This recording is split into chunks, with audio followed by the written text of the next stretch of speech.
경제가 회복되었다는 말은 숫자에서 먼저 들려온다.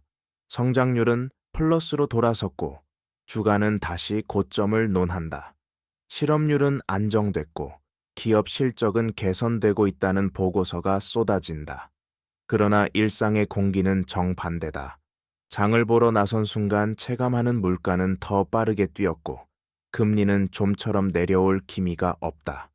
대출 상환일은 매달 더 무거워지고, 집값은 멈춘 듯 보이지만 다시 오를 수 있다는 불안이 삶을 조인다. 뉴스에서는 회복을 말하지만 가계의 통장 장어와 마음의 여유는 회복되지 않았다. 이 간극은 어디에서 시작된 것일까? 경제는 분명 회복됐는데 왜 삶은 더 불안해졌는가? 이 질문은 단순한 감정의 문제가 아니다. 숫자가 말하는 경제와 개인이 체감하는 현실 사이에는 구조적인 균열이 존재한다. 금융시장은 먼저 회복되고 실물 경제는 뒤따르며 가계는 가장 마지막에 반응한다. 이 과정에서 금리, 환율, 자산 가격 유동성은 서로 엇갈린 속도로 움직인다. 회복이라는 단어가 누구의 회복을 의미하는지 묻지 않는 순간 우리는 착시 속에 머무르게 된다. 이 다큐멘터리는 바로 그 착시를 해부하는 이야기다. 경제가 회복됐다는 선언 뒤편에서 조용히 누적되어 온 불안의 정체를 하나씩 드러내려 한다. 숫자가 아닌 삶의 관점에서 지금 우리가 서 있는 위치를 다시 바라보기 위해서다. 위기의 징후는 언제나 조용히 나타난다. 가장 먼저 변하는 것은 금리다. 중앙은행이 물가를 잡기 위해 기준금리를 올리면 금융시장은 즉각 반응하지만 가계는 늦게 체감한다. 변동금리 대출의 이자가 서서히 올라가고 기업의 자금 조달 비용은 눈에 띄게 증가한다. 동시에 환율은 불안정해진다. 글로벌 자본이 안전한 곳을 찾아 이동하면 신흥국 통화는 약세 압력을 받는다. 환율 상승은 수입 물가를 밀어올리고 이는 다시 소비자 물가로 전가된다. 부동산 시장에서도 신호는 분명하다. 거래량은 줄어드는데 가격은 쉽게 내려오지 않는다. 이는 유동성이 마르고 있다는 뜻이다. 금융 시스템 내부에서는 CDS 프리미엄이 서서히 오르며 위험을 경고한다. 숫자는 작게 움직이지만 방향은 명확하다. 겉으로는 안정처럼 보이지만 내부에서는 긴장이 축적된다. 과거 IMF 위기 직전에도 비슷했다. 성장률은 유지됐지만 외환 유동성은 빠르게 악화됐다. 위기의 징후는 언제나 경제의 가장 깊은 곳에서 시작해 가장 늦게 개인의 삶에 도달한다. 문제는 그 사이의 시간이다. 이 징후를 단순한 변동으로 볼 것인가, 구조적 경고로 읽을 것인가에 따라 이후의 선택은 완전히 달라진다. 경제 충격은 우연히 발생하지 않는다. 그것은 일정한 경로를 따라 이동한다. 먼저 글로벌 금융 환경이 바뀐다. 미국의 금리 인상이나 달러 강세는 전 세계 자본 흐름을 재편한다. 유동성은 위험 자산에서 빠져나와 안전 자산으로 이동하고 그 과정에서 자금 조달 구조가 취약한 국가와 기업이 압박을 받는다.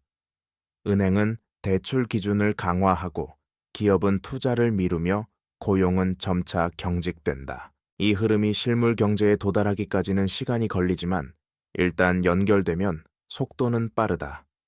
환율 상승은 수입 비용을 높이고 이는 생산자 물가를 거쳐 소비자 물가로 전이된다. 동시에 금리 상승은 가계의 소비 여력을 직접적으로 깎아낸다. 경제 전체로 보면 수요는 줄고 성장률은 둔화되지만 물가는 쉽게 내려오지 않는 상태가 된다. 이른바 스태그플레이션의 그림자다. 이 구조 속에서 숫자상의 회복은 착시를 만든다.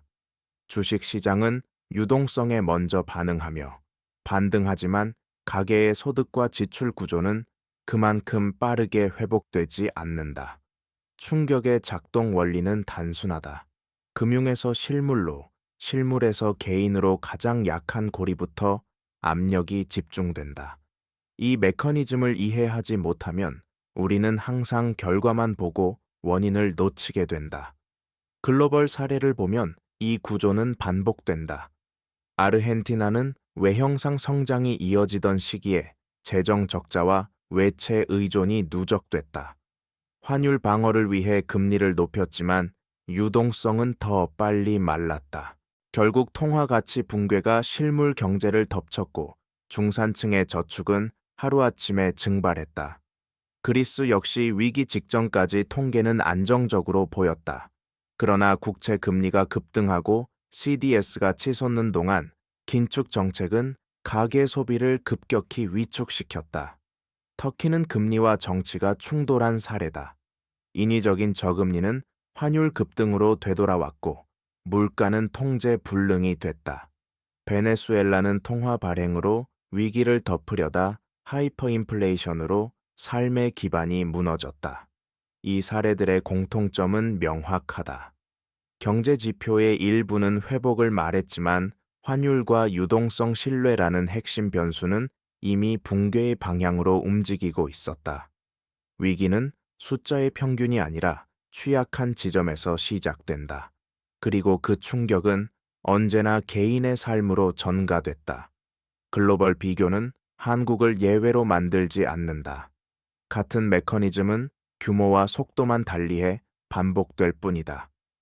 이제 시선을 한국 경제로 옮겨보자. 한국은 수출 중심 구조와 높은 가계 부채라는 이중의 특성을 가진다. 글로벌 금리가 오르면 가장 먼저 영향을 받는 것은 환율이다. 원화 약세는 수입 물가를 자극하고 에너지와 식료품 가격을 통해 생활비 전반을 끌어올린다. 동시에 기준금리 인상은 가계 대출 부담을 직접적으로 키운다. 이미 높은 부채 비율 속에서 이자 비용이 늘어나면 소비는 빠르게 위축된다. 부동산 시장은 또 다른 불안 요인이다. 가격은 조정 국면에 들어섰지만 거래는 얼어붙어 있다. 이는 자산 가치 하락보다 유동성 경색이 먼저 진행되고 있음을 의미한다. 금융시장에서는 CDS 프리미엄이 크게 오르지 않았다는 이유로 안정을 말하지만 기업과 자영업자의 현금 흐름은 점점 빡빡해지고 있다. 겉으로 보이는 회복은 수출 대기업과 금융자산 보유자에게 먼저 나타난다. 반면 임금 상승이 더딘 다수의 가계는 물가와 금리의 이중 압박을 동시에 받는다. 이 간극이 바로 불안의 실체다. 한국 경제의 문제는 위기가 터졌기 때문이 아니라 회복의 과실이 고르게 분배되지 않는 구조에 있다. 이 구조를 이해하지 못하면 다음 선택 역시 같은 결과를 반복하게 된다. 이 국면에서 정부와 중앙은행의 역할은 결정적이다. 그러나 선택지는 언제나 제한적이다. 물가가 높은 상태에서 금리를 내리면 환율이 흔들리고 금리를 유지하거나 더 올리면 가계와 기업의 부담이 커진다. 중앙은행은 물가 안정과 금융 안정 사이에서 균형을 잡아야 하지만 정책 효과는 시차를 두고 나타난다. 재정 정책 역시 마찬가지다. 경기 부양을 위해 재정을 확대하면 단기적으로 숨통은 트일 수 있지만 국가 부채와 신용대에 대한 우려가 뒤따른다. IMF 외환위기 이후 한국은 외환 보유액과 금융 규제를 강화해 왔지만 그만큼 정책 여지는 줄어들었다. 시장은 정부의 의지를 숫자로 평가한다. 환율 국채 금리 CDS는 정책에 대한 신뢰를 즉각 반영한다. 문제는 정책이 평균적인 경제 지표를 안정시키는 데 집중될수록 개인의 체감은 더 멀어질 수 있다는 점이다. 대출 규제 세금 조정 보조금 정책은 모두 누군가에게는 보호막이지만 다른 누군가에게는 부담으로 작용한다. 정부와 중앙은행의 대응은 위기를 막는 데 필수적이지만 그것만으로 삶의 불안을 해소할 수는 없다. 정책은 시간을 벌어줄 수 있을 뿐 구조를 바꾸지 않으면 불안은 다시 누적된다. 이 구조 속에서 개인이 취할 수 있는 전략은 거창하지 않다. 오히려 현실적이어야 한다. 먼저 금리에 대한 민감도를 낮추는 것이 중요하다. 변동금리 대출 비중이 높다면 상환 구조를 점검하고 고정 지출을 줄일 수 있는 여지를 찾아야 한다. 이는 투자 전략이 아니라 생존 전략에 가깝다. 환율 역시 남의 일이 아니다. 수입 물가 상승은 생활비 전반에 영향을 미치므로 소비 패턴을 점검하고 가격 변동에 취약한 지출을 줄이는 선택이 필요하다. 자산 측면에서는 수익률보다 유동성을 우선해야 하는 시기다. 부동산이나 금융자산의 평가액보다 필요할 때 현금화할 수 있는 능력이 더 중요해진다. 직업과 소득 구조도 다시 봐야 한다. 경기 변동에 민감한 소득원 하나에 의존할수록 불안은 커진다. 완벽한 대비는 불가능하지만 위험을 분산시키는 선택은 가능하다. 무엇보다 중요한 것은 경제 뉴스를 해석하는 관점이다. 성장률이나 주가보다 금리 환율 유동성의 흐름을 읽는 눈을 갖는 것이다. 경제가 회복됐다는 말이 나올수록 개인은 더 냉정해져야 한다. 회복의 속도와 방향이 자신의 삶과 일치하는지 묻는 순간 불안은 관리 가능한 영역으로 바뀌기 시작한다. 마지막으로 남는 질문은 하나다. 경제가 회복됐다는 말은 누구를 위한 언어인가? 숫자는 평균을 말하지만 삶은 평균으로 사라지지 않는다. 어떤 이에게 회복은 자산의 반등이지만 다른 이에게는 늘어난 이자와 줄어든 여유다. 위기는 한순간에 폭발하는 사건처럼 보이지만 불안은 회복의 과정 속에서 더 깊어지기도 한다. 금리와 환율 부동산과 유동성은 경제의 언어이지만 그것이 번역되는 곳은 가게의 식탁과 통장이다. 과거 IMF 위기 이후 한국 사회는 안정이라는 목표를 향해 달려왔다. 그 과정에서 많은 위험을 관리하는 데 성공했다. 그러나 안정은 곧 안심을 의미하지 않는다. 구조가 바뀌지 않는 한 불안은 형태를 바꿔 되돌아온다. 이 다큐멘터리가 던지는 메시지는 단순하다. 회복이라는 선언을 그대로 받아들이지 말라는 것이다. 그 숫자가 어디에서 왔는지, 누구에게 먼저 도달하는지, 그리고 나는 그 흐름 속 어디에 서 있는지를 묻는 순간, 경제는 남의 이야기가 아니다. 불안은 완전히 사라지지 않는다. 그러나 이해할 수 있을 때 불안은 공포가 아닌 선택의 근거가 된다. 지금 필요한 것은 낙관도 비관도 아닌 구조를 읽는 시선이다. 그리고 그 시선은 오늘의 삶을 지키는 가장 현실적인 방어선이 된다. 경제가 회복 국면에 들어섰다는 판단은 대개 금융시장의 안정에서 출발한다. 주가 변동성이 줄어들고 국채 금리가 일정 범위 안에서 움직이며 CDS 프리미엄이 진정되면 시장은 안도의 신호를 보낸다. 그러나 이 안정은 구조적 회복이 아니라 긴장 완화에 가깝다. 유동성이 다시 흐르기 시작하면 금융자산은 빠르게 반응하지만 실물 경제와 고용은 그만큼 민첩하지 않다. 특히 임금은 가장 늦게 움직이는 변수다. 물가는 이미 상승했는데 소득이 따라오지 못하면 체감 경기는 악화된다. 이때 통계상 소비는 유지되지만 그 이면에서는 저축이 줄고 부채가 늘어난다. 겉으로는 견디는 것처럼 보이지만 내부에서는 취약성이 쌓인다. 과거 여러 국가에서 위기 직전까지 소비 지표가 무너지지 않았던 이유도 여기에 있다. 사람들은 위기를 인식하기 전까지 생활 수준을 유지하려 한다. 문제는 그 대가가 미래로 전가된다는 점이다. 회복 국면에서 삶이 더 불안해지는 이유는 바로 이 시간차와 전가 구조에 있다. 지금의 안정은 이미 누군가의 내일을 담보로 하고 있을 가능성이 높다. 이러한 불안의 축적은 금융 시스템 내부에서도 흔적을 남긴다. 은행의 연체율은 급격히 오르지 않지만 연체 전 단계의 취약 차주는 꾸준히 늘어난다. 이는 통계에 바로 드러나지 않는 위험이다. 금융기관은 이를 감지하고 대출 심사를 강화하며 그 결과 신용이 낮은 계층부터 자금 접근이 막힌다. 유동성은 여전히 시스템 안에 있지만 실제로 필요한 곳에는 도달하지 않는다. 이 현상은 경제가 회복 국면에 있을수록 더 뚜렷해진다.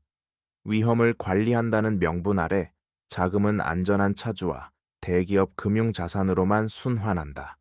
반면 자영업자와 중소기업 가게는 높은 금리와 까다로운 조건을 감내해야 한다. 이는 경제 전체의 문제라기보다 분배 구조의 문제다. 회복의 경로가 좁아질수록 그 바깥에 있는 다수의 불안은 커진다. 이 불안은 소비 위축으로 이어지고 결국 다시 경제 전반의 성장 잠재력을 갉아먹는다. 회복과 불안은 동시에 존재하며 서로를 강화하는 관계로 얽혀 있다. 이 구조를 인식하지 못하면 우리는 또다시 같은 질문을 반복하게 된다. 역사를 되짚어보면 이 흐름은 낯설지 않다. IMF 외환위기 직전 한국 경제는 겉으로는 안정돼 있었다. 성장률은 유지됐고 대기업은 공격적으로 확장하고 있었다. 그러나 외환 유동성은 빠르게 고갈되고 있었고 단기 외채 비중은 위험 수위를 넘고 있었다. 문제는 이 위험이 일상의 언어로 번역되지 않았다는 점이다. 환율과 외환 보유액 만기 구조 같은 지표는 전문가의 영역에 머물렀고 다수의 개인은 위기를 체감하지 못했다. 결국 충격은 한순간에 몰려왔다. 이 경험은 중요한 교훈을 남긴다. 위기는 늘 예고 없이 찾아오는 것이 아니라 이해되지 않은 채 방치될 뿐이다. 지금의 불안 역시 마찬가지다.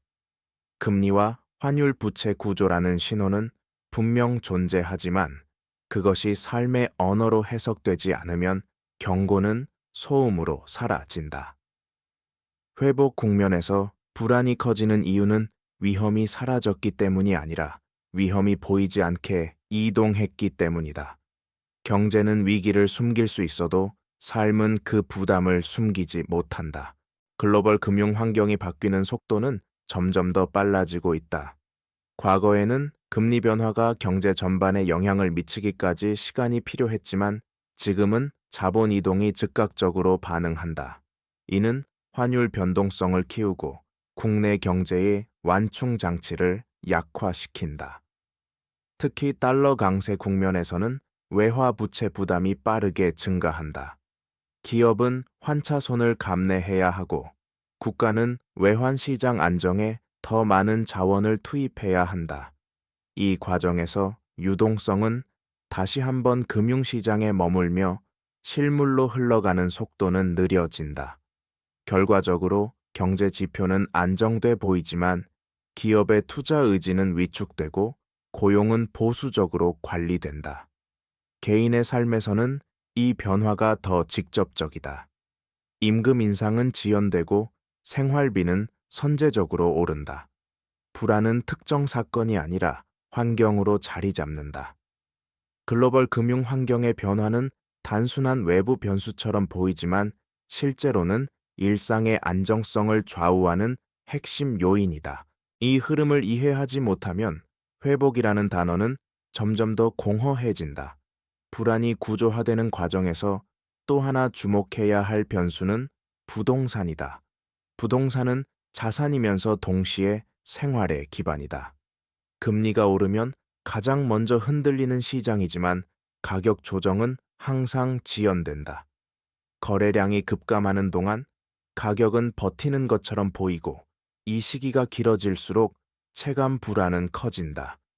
집을 가진 사람은 자산 가치 하락을 걱정하고 집이 없는 사람은 다시 오를지 모른다는 공포에 시달린다. 양쪽 모두 움직이지 못한다. 이는 단순한 심리 문제가 아니다. 부동산이 담보로 묶여 있는 금융 구조 때문이다. 가격이 급락하면 금융 시스템이 흔들리고 가격을 떠받치면 유동성이 말라간다. 그 사이의 비용은 가게가 부담한다. 전세와 월세는 오르고 주거비 비중은 소득을 잠식한다. 경제가 회복됐다는 시점에도 주거 불안이 해소되지 않는 이유다. 부동산은 회복의 신호를 가장 늦게, 그러나 가장 강하게 삶에 전달하는 매개체다. 이 구조를 이해하지 못하면 불안은 개인의 선택 실패로 오해되기 쉽다. 환율은 불안을 증폭시키는 또 다른 축이다. 원화가 약세로 움직이면 수출 기업의 실적은 개선된 것처럼 보인다. 그러나 같은 환율 변화는 곧바로 수입 물가를 자극한다. 에너지와 원자재 가격이 오르고 이는 제조 원가와 생활비 전반으로 확산된다. 환율 상승의 이익과 비용은 동시에 발생하지만 체감되는 시점은 다르다. 기업의 실적 개선은 분기 실적으로 확인되지만 가계의 부담은 다음 달 고지서로 즉시 도착한다. 이 시간차가 불안을 키운다. 더구나 환율 변동성은 예측 가능성을 낮춘다. 기업은 투자를 미루고 가계는 지출을 줄인다. 이는 다시 내수 둔화로 이어진다. 정부가 환율 안정을 위해 개입하면 외환 보유액이 소모되고 개입하지 않으면 물가 압력이 커진다. 어느 쪽이든 비용은 발생한다. 환율은 단순한 숫자가 아니라 선택의 결과이며 그 선택의 부담은 사회 전반에 분산된다. 경제가 회복 국면에 있다는 말 속에서도 환율이 불안한 이유는 구조적으로 그 충격이 아직 흡수되지 않았기 때문이다. 환율을 이해하는 것은 곧 불안의 경로를 이해하는 일이다. 금융시장과 실물 경제 사이의 간극은 고용에서 가장 선명하게 드러난다. 회복 국면에서도 기업은 채용에 신중하다. 불확실한 금리와 환율 환경에서는 고정비를 늘리는 결정을 미루기 때문이다. 그 결과 고용은 유지되지만 질은 악화된다. 정규직보다 계약직과 단기 일자리가 늘고 임금 상승률은 물가를 따라가지 못한다. 통계상 고용률은 안정돼 보이지만 개인의 체감은 다르다. 일자리는 있지만 미래가 불안하다. 이 불안은 소비를 위축시키고 소비 둔화는 다시 기업의 투자와 고용을 제약한다. 악순환의 고리가 만들어진다. 과거 위기 이후에도 비슷한 현상이 반복됐다. 회복 초기의 고용은 숫자로 먼저 회복됐지만 소득과 안정성은 오랜 시간 뒤에야 따라왔다. 지금의 불안 역시 그 연장선에 있다. 경제가 회복됐다는 선언은 일자리를 보장하지 않는다. 삶의 안정은 고용의 숫자가 아니라 지속성과 질에서 나온다. 이 지점을 놓치는 순간 회복은 다시 불안을 키우는 조건이 된다. 소비의 변화는 불안을 가장 일상적으로 드러내는 지표다. 회복 국면에서도 소비 총액은 크게 줄지 않을 수 있다. 그러나 그 구성은 달라진다. 필수 지출의 비중이 늘고 선택 소비는 줄어든다. 외식과 여행은 미뤄지고 교육과 의료 같은 지출은 압박으로 다가온다. 통계는 소비가 유지된다고 말하지만 그 이면에서는 가계가 버티고 있다는 신호가 쌓인다. 신용카드 사용액이 늘고 할부 기간은 길어진다. 이는 소득이 늘어서가 아니라 현금을 아끼기 위한 선택이다. 유동성은 가계 내부에서 조정되고 있는 셈이다. 이 과정에서 작은 충격에도 취약해진다. 금리가 한 번 더 오르거나 환율로 물가가 다시 뛰면 균형은 쉽게 무너진다. 소비의 변화는 위기의 원인이 아니라 결과다. 회복이라는 말이 반복될수록 가계는 스스로 안전판을 만들려 한다. 그러나 그 안전판은 임시적이다. 소비 구조의 변화는 불안이 이미 삶의 내부로 들어왔다는 가장 분명한 증거다. 이 지점에서 중요한 질문이 생긴다. 왜 정책 신호와 개인의 체감 사이의 간극은 좀처럼 좁혀지지 않는가? 그 이유는 경제가 작동하는 단위가 다르기 때문이다. 정책은 국가와 시장이라는 것이 단위에서 설계된다. 반면 삶은 가계라는 밑이 단위에서 버텨진다. 금리를 한 번 조정하면 시장은 즉각 반응하지만 가계의 재무 구조는 단기간에 바뀌지 않는다. 부채는 이미 존재하고 소득은 계약과 구조 속에 묶여 있다. 이 불일치는 시간이 지날수록 누적된다. 특히 유동성이 금융시장에 머무는 동안 가계는 스스로 완충 장치를 만들 수밖에 없다. 저축을 줄이고 부채를 감내하며 소비를 조정한다. 이는 합리적인 선택처럼 보이지만 사회 전체로 보면 취약성을 확산시킨다. 정책은 평균을 안정시키지만 평균 아래에 있는 다수의 불안은 통계에 잡히지 않는다. 이 구조 속에서 회복이라는 말은 점점 추상화된다. 체감되지 않는 회복은 신뢰를 약화시키고 신뢰가 무너지면 정책의 효과도 제한된다. 불안이 커지는 이유는 경제가 실패했기 때문이 아니라 경제와 삶을 연결하는 고리가 점점 약해지고 있기 때문이다. 국제 금융시장에서 자주 언급되는 또 하나의 경고 지표는 CDS다. 국채 부도 위험을 반영하는 이 수치는 위기가 현실화되기 전에 먼저 움직이는 경향이 있다. 문제는 CDS가 안정적이라고 해서 삶이 안정되는 것은 아니라는 점이다. CDS는 국가의 지급 능력을 보지만 가계의 지급 능력까지는 보지 않는다. 국가 신용은 유지되는데 개인 파산이 늘어나는 상황은 충분히 가능하다. 실제로 여러 국가에서 위기 이후 나타난 모습이 그렇다. 국가는 버텼지만 개인은 버티지 못했다. 이때 불안은 개인의 실패처럼 해석되기 쉽다. 그러나 이는 구조의 결과다. 금리와 환율 유동성이 조정되는 과정에서 부담은 가장 약한 고리로 이동한다. 한국 역시 예외는 아니다. 국가 재정과 외환 지표는 비교적 안정적으로 관리되고 있지만 가계 부채와 생활비 압박은 계속 누적되고 있다. 이 괴리는 시간이 지날수록 사회적 긴장으로 이어진다. 회복의 숫자가 삶의 안전망으로 전환되지 않는다면 안정은 통계 속에만 존재하게 된다. CDS가 낮다고 해서 불안을 무시할 수 없는 이유가 여기에 있다. 유동성의 방향을 살펴보면 불안의 근원이 더 분명해진다. 위기 이후 풀린 유동성은 경기 회복의 연료가 되지만 그 흐름이 어디로 향하느냐가 중요하다. 금융시장으로 흘러가면 자산 가격은 회복된다. 그러나 실물과 가계로 전달되지 않으면 체감은 달라진다. 은행은 위험 관리 차원에서 보수적으로 움직이고 기업은 불확실성을 이유로 현금을 쌓는다. 이때 유동성은 정체된다. 돈은 많아 보이지만 쓰이지 않는다.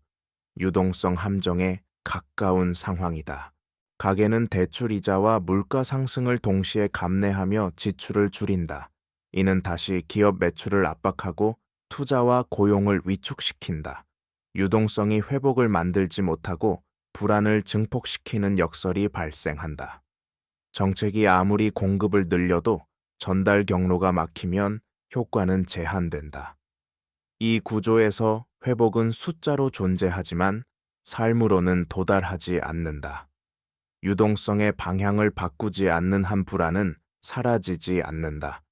이는 당위 처방으로 해결될 문제가 아니라 금융과 실물을 연결하는 구조의 문제다.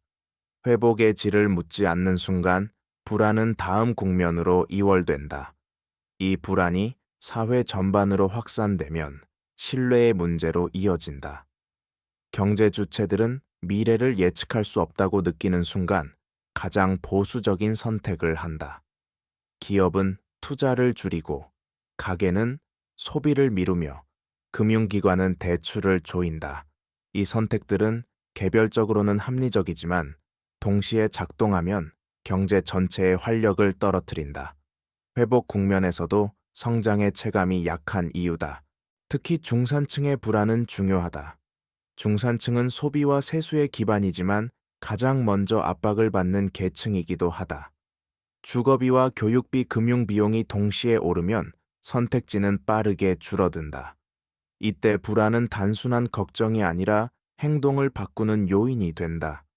저축을 늘리고 지출을 줄이는 선택은 단기적으로는 안전하지만 장기적으로는 내수 기반을 약화시킨다. 사회 전체의 회복 속도는 더 느려진다. 회복이 느리다고 느껴질수록 개인은 더 움츠러든다. 이 악순환의 핵심에는 신뢰가 있다. 정책과 숫자가 삶으로 연결될 것이라는 믿음이 약해질수록 회복은 통계에 머문다. 경제가 회복됐다는 말이 반복될수록 불안이 커지는 이유는 그 말이 더 이상 신뢰의 언어로 작동하지 않기 때문이다. 이제 회복의 질을 묻는 단계로 넘어가야 한다. 성장률이 몇 %인지보다 그 성장이 어떤 경로로 전달되는지가 중요하다. 금융에서 시작된 회복이 실물로 다시 가계로 이어지지 않으면 불안은 해소되지 않는다. 이를 가르는 핵심은 분배와 접근성이다. 자금이 어디에 머무르고 누가 그것을 사용할 수 있는가의 문제다. 대기업과 자산 보유자는 회복의 혜택을 먼저 체감하지만 임금 노동자와 자영업자는 비용을 먼저 감내한다. 이 비대칭이 지속될수록 회복은 사회적 합의를 잃는다. 정책은 단기 안정과 중장기 구조 개선을 동시에 고려해야 하지만 현실에서는 둘 사이의 균형이 어렵다. 그 틈에서 불안은 개인의 책임으로 전가된다. 그러나 불안은 개인의 선택이 아니라 구조의 결과다. 회복의 질을 높인다는 것은 숫자를 바꾸는 일이 아니라 전달 경로를 바꾸는 일이다. 그 경로가 열리지 않는 한 회복은 다시 불안의 다른 이름으로 남게 된다. 해외 사례를 다시 떠올리면 이 전달 경로의 중요성은 더욱 분명해진다. 그리스는 긴축을 통해 재정 지표를 안정시켰지만 가계소득과 고용의 회복은 오랜 시간 지연됐다. 숫자는 회복됐지만 삶은 회복되지 않았다. 아르헨티나 역시 통화 안정과 재정 조정을 반복했지만 환율 불안과 물가 상승이 가계의 신뢰를 무너뜨렸다. 터키는 성장률을 유지했음에도 불구하고 통화 가치 하락이 생활비를 압박하며 불안을 구조화했다. 이들 국가에서 공통적으로 나타난 현상은 정책이 성공과 실패의 이분법으로 평가될 수 없다는 점이다. 국가 단위의 안정과 개인 단위의 안정은 서로 다른 궤적을 그린다. 한국 역시 이 교차점에 서 있다. 국가 신용과 외환 지표는 비교적 견조하지만 가계의 체력은 빠르게 소모되고 있다. 글로벌 사례는 경고가 아니라 참고서다. 같은 실수를 반복하지 않기 위해서는 숫자의 회복 뒤에 숨어 있는 전달 경로를 점검해야 한다. 그렇지 않으면 회복은 또다시 다음 불안을 준비하는 단계가 된다. 이 지점에서 중요한 것은 시간을 어떻게 쓰느냐다. 회복 국면은 위기를 잇는 시간이 아니라 구조를 점검할 수 있는 유일한 시간이다. 금리가 높고 환율 변동성이 큰 환경에서는 충격이 잠시 완화된 것처럼 보일 수 있다. 그러나 이 시기에 부채 구조와 소득의 지속 가능성을 손보지 않으면 다음 변동은 더 큰 부담으로 돌아온다. 과거 위기에서 공통적으로 확인된 것은 회복 초기에 쌓인 취약성이 다음 국면의 폭발력을 키웠다는 사실이다. 기업은 현금 흐름을 개선하지 못한 채 확장을 선택했고, 가게는 소득 회복 없이 부채를 늘렸다. 정책 역시 단기 안정에 집중하며 구조적 문제를 뒤로 미뤘다. 그 결과 불안은 사라지지 않고 형태만 바꿨다. 지금 필요한 것은 속도보다 방향이다. 성장의 숫자를 끌어올리는 것보다 금리와 환율의 충격이 가계에 전가되는 경로를 줄이는 선택이 중요하다.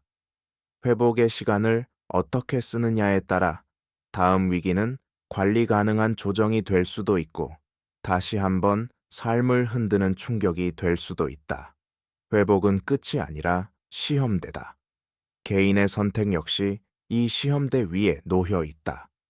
회복 국면에서 많은 사람들은 다시 이전의 소비와 투자 패턴으로 돌아가고 싶어 한다. 그러나 환경은 이미 달라졌다. 금리는 과거보다 높고 환율 변동성은 커졌으며 자산 가격의 방향성도 불확실하다. 이 조건에서 과거의 기준을 그대로 적용하면 위험은 확대된다. 중요한 것은 기대를 조정하는 일이다. 높은 수익률보다 손실을 감내할 수 있는 범위를 먼저 따져야 한다. 부채를 통한 확장은 회복기에 매력적으로 보이지만 변동성이 커질수록 부담은 기하급수적으로 커진다. 개인의 재무 구조는 성장 전략이 아니라 방어 전략으로 재편될 필요가 있다. 이는 위축을 의미하지 않는다. 오히려 선택의 여지를 확보하는 과정이다. 현금 흐름을 점검하고 고정비를 관리하며 소득의 지속 가능성을 우선하는 선택은 불안을 줄이는 가장 현실적인 방법이다.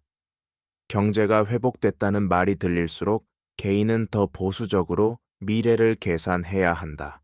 회복의 언어와 삶의 조건이 일치하지 않는 시기일수록 신중함은 가장 강력한 자산이 된다.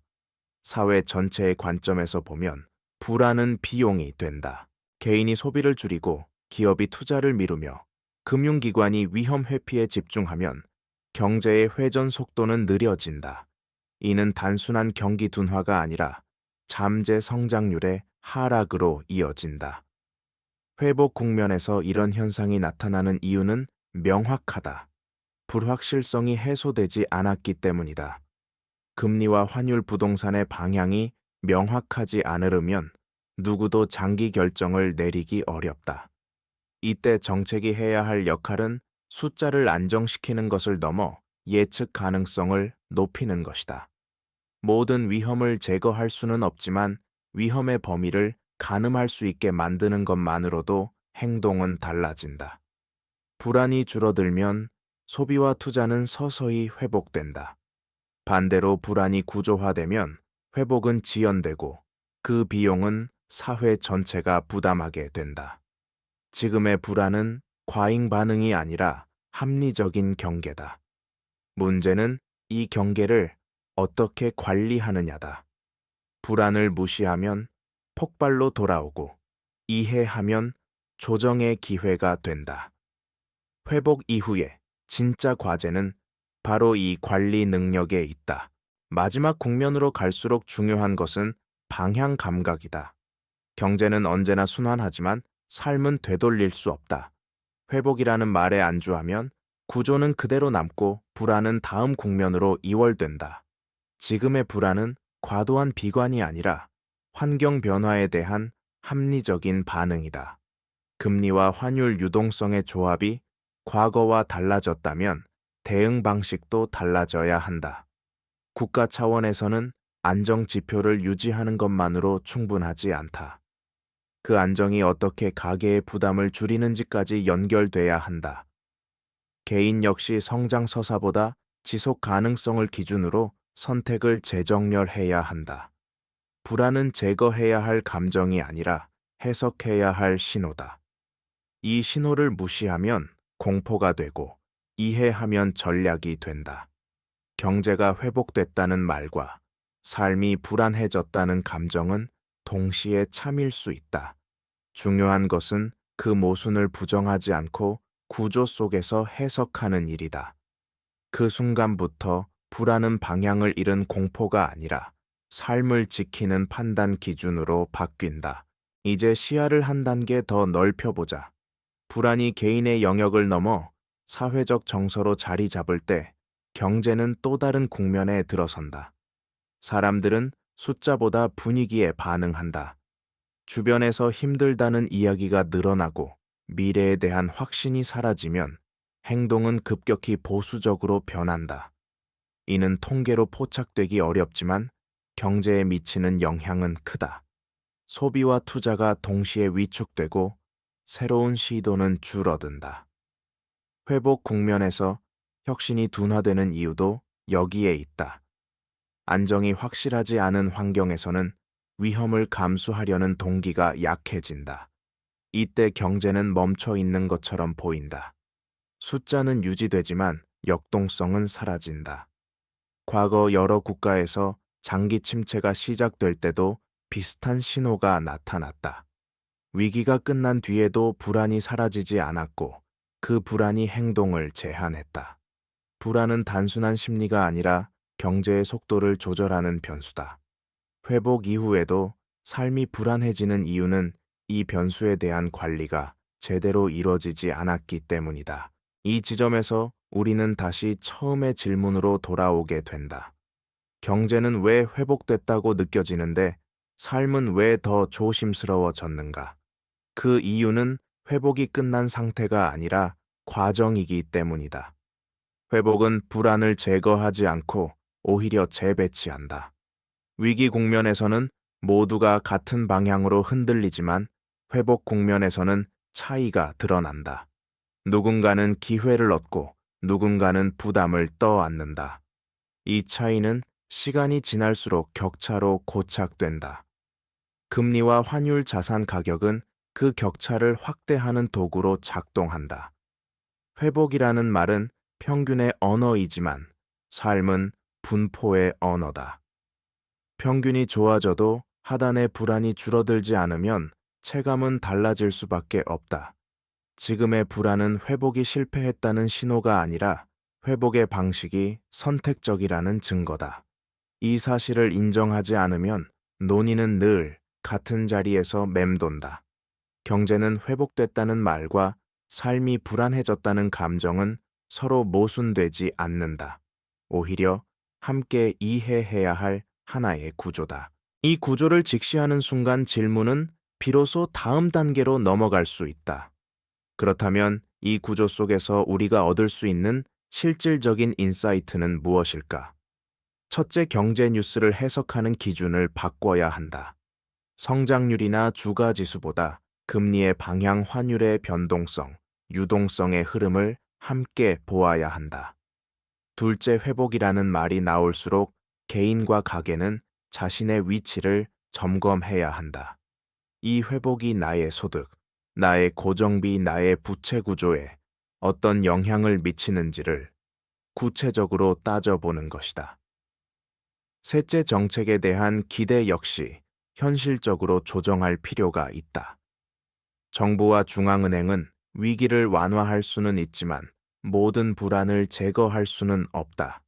그 간극을 개인의 선택과 사회적 안전망이 어떻게 메울 것인지가 중요해진다. 마지막으로 불안을 부정하지 말아야 한다. 불안은 지금의 구조가 과거와 달라졌다는 신호다. 이 신호를 무시하면 준비 없이 다음 변동을 맞게 되고 해석하면 대응의 시간을 벌 수 있다. 경제가 회복됐다는 말은 끝이 아니라 시작에 가깝다. 삶이 불안해졌다는 감각은 오류가 아니라 경고다.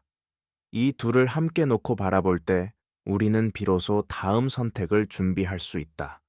마무리하며 다시 한번 분명히 짚고 넘어가야 할 점이 있다. 경제는 숫자로 설명되지만 삶은 시간 속에서 견뎌진다. 회복은 한 번의 선언으로 완성되지 않는다. 금리와 환율, 부동산과 유동성의 조정은 길고 비대칭적인 과정을 거친다. 그 과정에서 누군가는 먼저 숨을 돌리고 누군가는 더 오래 버텨야 한다.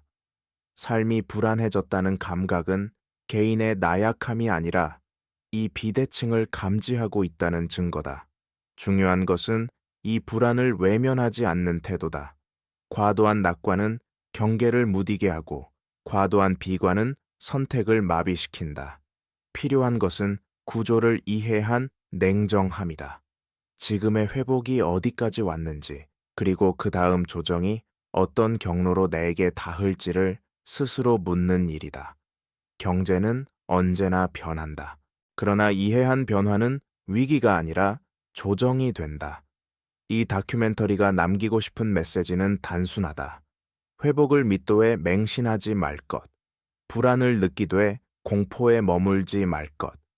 구조를 읽는 시선이 있을 때 불안은 삶을 지키는 마지막 방어선이 된다.